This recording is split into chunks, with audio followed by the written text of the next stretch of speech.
This podcast. I'm your host, Joe Chap. Obviously, today we're going to be talking about this top 25 under 25 that came out from Pro Football Focus. Good list. I was surprised by some of the maneuver, the placement of some of these guys. I didn't think Garrett Wilson's better than Amon-Ra St. Brown, but we'll get into it. So here's the top 25 under 25. And if you're on the YouTube, you'll see this graphic. And if you're on the podcast, you'll just hear it. So at 1, it's Penei Sewell. Obviously, if you think about Penei Sewell, what a hell of a player he is. He's a great player, does his job. He's just he's a dog, man. He's a total dog. He's a guy that, when you talk about an elite offensive tackle, this is the guy you start with. And to be number one on a list that features Ja'Marr Chase and, a ton of great players, it just tells you all you need to know about Penei Sewell. He's a total staple, and Brett Holmes locked him up for the foreseeable future. Number 6, you got Aiden Hutchinson. Obviously, I think that Hutch will rise in this rankings if it comes out next year. I don't believe Aiden Hutchinson will be 25 when these rankings come out next year and they start playing football in 2026. 2026. But Hutch he's highly regarded, upper echelon of the top 10. Like, he's a very good player, and a lot of people love this pick. And I know I remember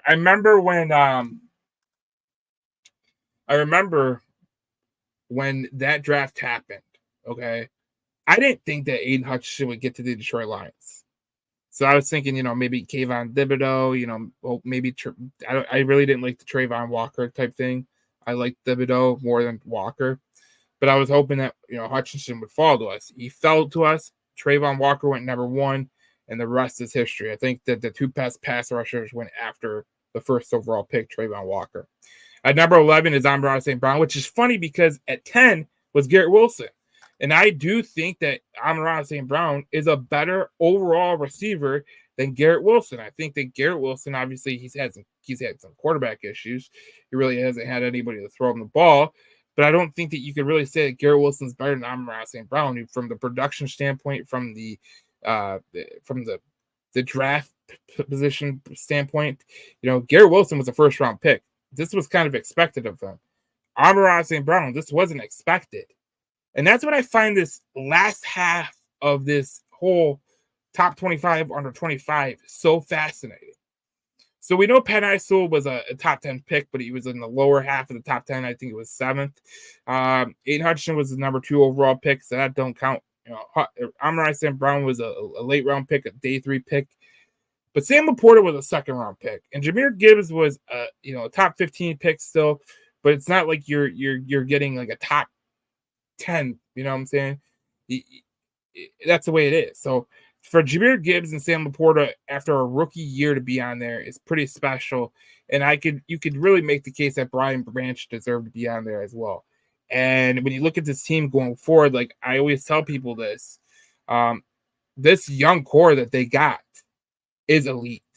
This young core that they got look, the top 25 came out, you had 5 players on there, okay? The Vikings didn't have any players on there. The Bears didn't have any players on there. And the Packers didn't have any players on there.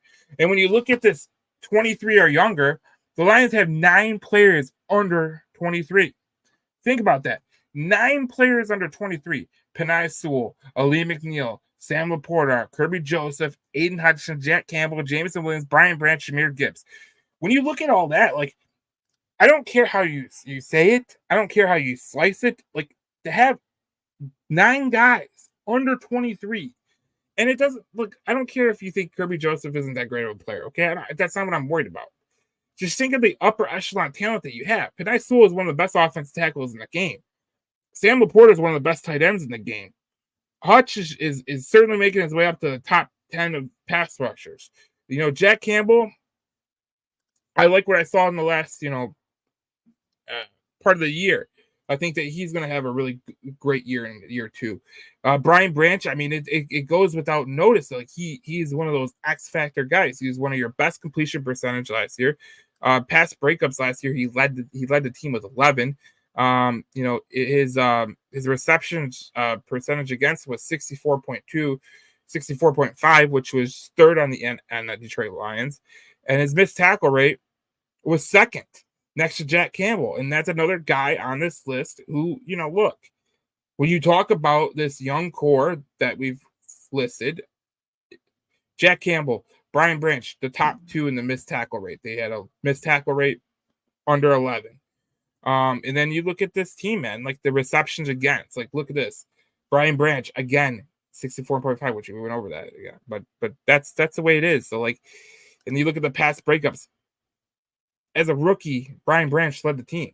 I know this defense wasn't nothing to shake a stick about last year, but for a rookie to lead in the missed tackle rate, which was Jack Campbell with 8%, with a rookie like Brian Branch leading a category like pass breakups and being in the top 3 of receptions against and missed tackle rate, like Brian Branch should have been on that list as well.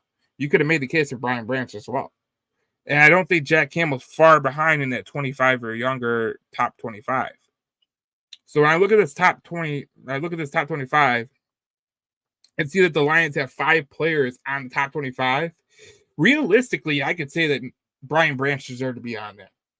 Realistically, I could say that, maybe a guy like Jack Campbell next year will be on there. I don't think he'll turn 25 going into next season in the next season. But when you look at that, like that just tells you how great Brad Holmes is drafted. And we talked about it earlier in the podcast, how, when he made the resign of St. Brown and Sewell and Goff, it was all structured and it was all to get ahead of the upcoming extensions that are coming to come from Lawrence and Tua and Jefferson.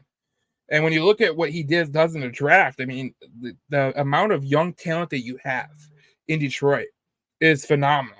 And when you have a top 25 that features 5 Detroit Lions, which is the most of any team, it goes to tell you that you have an elite general manager.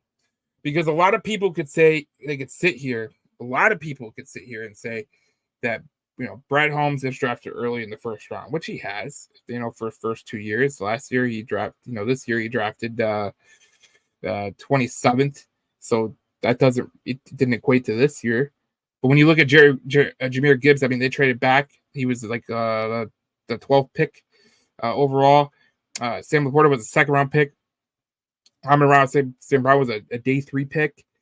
And only 2 of those guys on the list were top 10 picks. And one was, a top 10 pick. And one was a top 3 pick. So, like, it's funny to me. It's just so funny to me because, like, when you think about the Detroit Lions and you think about the past of the Detroit Lions, a lot of times what the Detroit Lions have done is they'll get 2 or 3 good players and then the rest of the roster will be shit. I mean, that's just what it is. And when you look at this roster and you look at the players that are on this roster that are 23 or younger, there's 9 players on this roster that are 23 or younger that are huge, important pieces of this team. And all in all, like, you could sit here and you could talk about, Brad Holmes and the way that he develops, the Broderick Martin pick, which I think is going to be great. When you look at the way that Broderick Martin has got itself together this year. So all I'm saying is Brad Holmes has done an amazing job at, putting together a talented roster. I mean, a guy like Fatu Melifonwu, he really started to catch on last year. He's in his 3rd year in the league. So when you get guys like that they start to progress, like Melifonwu, 3rd year in the league, Derek Barnes, 3rd year in the league, like they started to get a lot better. This is when you start making Super Bowls because these were guys that you drafted. Melifonwu was a 3rd round pick and Barnes was a 4th round pick. But you expect these guys to kind of go at a slower pace than a guy like Sewell or Hutch or whatever. But it's just amazing to see. And a guy like St. Brown is a total diamond in the rough. Just a fantastic job by Brad Holmes getting that draft pick. And like I said, when you look at this under 23 cast of characters, you got a ton of talent. I mean, McNeil and Laporta and Hutch and Campbell and Brian Branch and Gibbs, and you're not even, saying, Jameson Williams, who's going to have a breakout year, I believe. You're not even saying Kirby Joseph, who is a good safety. Like, this is just what you do when it counts. And this is what Brad Holmes has done. It's It's been a fantastic evaluation of talent. It's been a fantastic evaluation of the way that they use their resources, trading back, trading up, doing things that need to be done. And it's been a great it's under Brett Holmes, this team has been a lot different. And I think everyone could say that, but when you look at the hard cold truth, having 5 players in the top 25, under 25, having 9 legitimate core players under 23, like it just tells you everything you need to know about this roster, about the way that Brett Holmes has built this roster in 3 years. Like it's fantastic. And we could sit here all day long and talk about what Brett Holmes has done wrong. It's a very short list. And I feel like Brett Holmes, again, this is a masterclass of, we had it in the first segment of the podcast, the masterclass of, recognizing the contract extensions that are going to come down the pike. And he makes the decision saying, hey, I'm gonna make this decision. I'm gonna extend Sewell, I'm gonna extend Goff, I'm gonna extend St. Brown, because I know that there's other players that are coming down the line. They're going to push them down. And as obviously we know the salary cap's going to go up. But the main part of it is he's getting guys in the draft. And it doesn't matter where he gets them. I mean, Lee McNeil was a third-round pick. Derek Barnes, who they got, was fourth-round pick. He's over 25. But St. Brown was a day 3 pick. Like, Laporta was a second-round pick. Kirby Joseph, third-round pick. Like, these are very, very good decisions by Brett Holmes to build the roster and to sustain it. And that's the biggest thing. Like, you could look at this top 25 that came out yesterday and you could go, well, is it sustainable? Well, the way Brett Holmes is doing it, the way he's structuring the contracts, it's sustainable. And when you have guys like this that are young and they're competing, and you expect the Terrion Arnold to be good, you expect a Rakestraw to be good, maybe Wingo becomes something, Mahogany, the guard from Boston College. These are the things that you look at when you look at the drafting and development. And Brett Holmes and this coaching staff has done a damn good job of it. So that's very interesting. And one last thing before we end this portion of the podcast, before we go to the wrap-up series, the guy who was 11th in the top 25, the top 25 under 25. He was rated the 4th best wide receiver in man coverage with a PFF grade of 91.2. That's Amon-Ra St. Brown.